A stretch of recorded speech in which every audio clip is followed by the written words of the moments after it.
8월 17일 토요일 날마다 주께로 큐티 가이드 시작하겠습니다. 오늘 본문은 전도서 4장 7절에서 12절로 제목은 함께하는 삶입니다.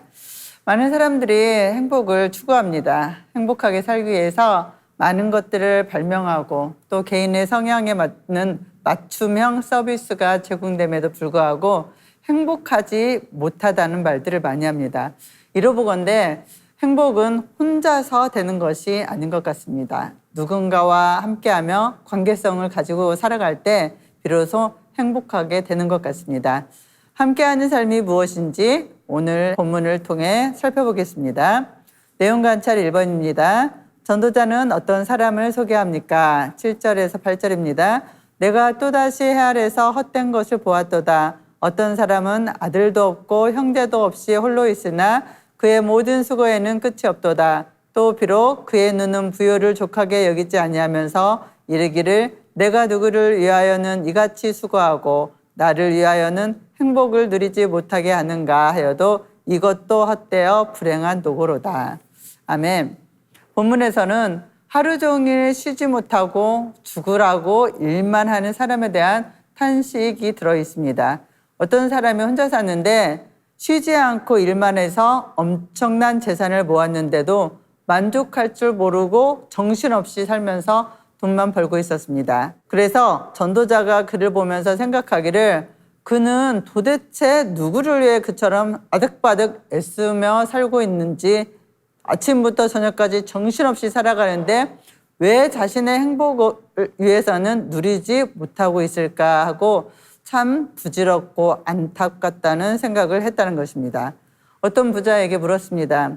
얼마나 재산을 가지면 만족할 것 같습니까? 질문했더니 지금보다 조금 더 가지면 만족할 것 같습니다. 라고 대답합니다.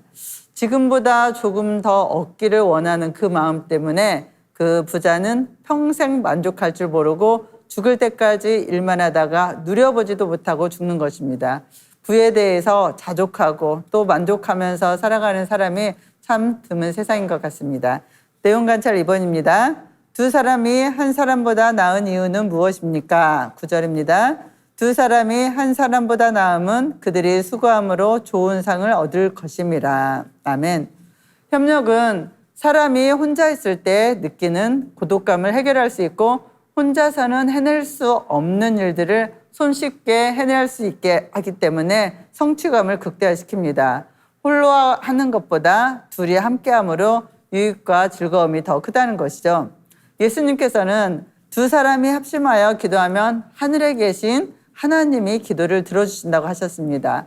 그래서 예수님의 제자인 사도 바울과 바나바가 힘을 합했고 바울과 실라가 바울과 디모데가 마음을 합했고 요한과 베드로가 마음을 합하였습니다. 그러자 놀라운 성령의 역사가 있었습니다. 제자들의 협력과 연합을 통해 이 땅에 교회가 세워졌고 복음이 세계 방방곳곳에 전파된 것입니다. 내용 관찰 3번입니다. 넘어질 때 동무가 없는 자에게는 무엇이 미칩니까? 10절입니다. 혹시 그들이 넘어지면 하나가 그 동무를 붙들어 일으키려니와 홀로 있어 넘어지고 붙들어 일으킬 자가 없는 자에게는 화가 있으리라. 아멘. 사람이 혼자 있어서 기댈 곳이 없는 사람은 참 처량한 것 같습니다. 그런데 거기에다가 넘어졌을 때 일어날 수 있도록 도와주는 사람이 없는 사람은 처량하다 못해 불쌍하게 보입니다. 거기에다가 또 몸이 아플 때 가장 서러운 것 같습니다. 본문에서 나오는 동무는 결합하다, 맹약하다, 교제하다라는 뜻으로 깊은 연대감과 친밀감을 보여주는 단어입니다. 나그네 같은 인생길에 나를 알아주는 친구와 함께 가면 든든할 뿐 아니라 넘어질 때도 다시 자기 길을 갈 수 있는 커다란 힘이 됩니다. 그래서 성경에서는 친구가 없는 자에게 화가 있다고 합니다. 붙들어 일으킬 자가 없는 자에게는 화로다. 화가 있다고 합니다. 왜냐하면 혼자인 인생은 더불어 사는 인생의 참된 가치가 무엇인지 그리고 선과 악이 무엇인지를 모르기 때문입니다. 영과 묵상 4번입니다. 주위를 돌아보지 않고 앞만 보고 달려간 삶은 어떠한지 묵상해 봅시다. 세상은 모두 정신없이 돌아가는 것 같습니다. 자전거도 달리고 자동차도 달리고 사람들도 달리고 도시 전체가 다 시간이 없다고 너무 바쁘다고 투덜거리며 앞만 향해 달리고 있습니다. 더 잘 먹고 잘 살기 위해서 오직 앞만 보고 더 많이, 더 높이, 더 빨리 출세하기 위해 옆도 뒤도 돌아보지 않습니다. 그리고 자기 자신의 직업과 돈과 삶의 방식을 지켜야 하기 때문에 이웃의 고통을 보고도 멈추지 않고 달리기만 하는 것입니다.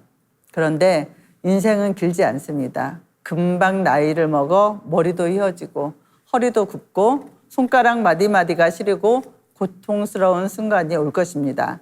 나만 혼자라는 생각에 독불장군처럼 쉬지도 않고 일만 하다가 귀한 세월을 다 보내고 나면 나중에 꼭 후회할 순간이 올지도 모릅니다.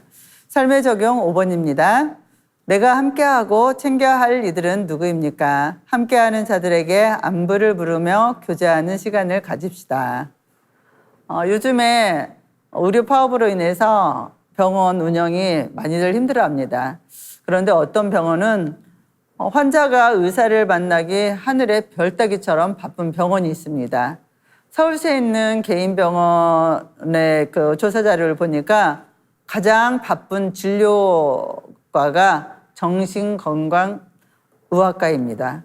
초등학생부터 노년에 이르기까지 보통 의사와 면담하려면 3개월에서 5개월 정도 걸린다고 합니다. 이것을 보면은 먹고 사는 것보다는 마음의 병이 참 많다는 것을 알게 됩니다. 비트는 듯이 빨리 돌아가는 세상에서 살아남기 위해 애를 쓰다 보니 마음의 상처를 가지고 살아가는 것이죠. 우리 가족 중에는 그런 사람이 없을까요? 너무나 바빠서 시간이 없어서 대화가 점점 없어져가는 가정이 많습니다.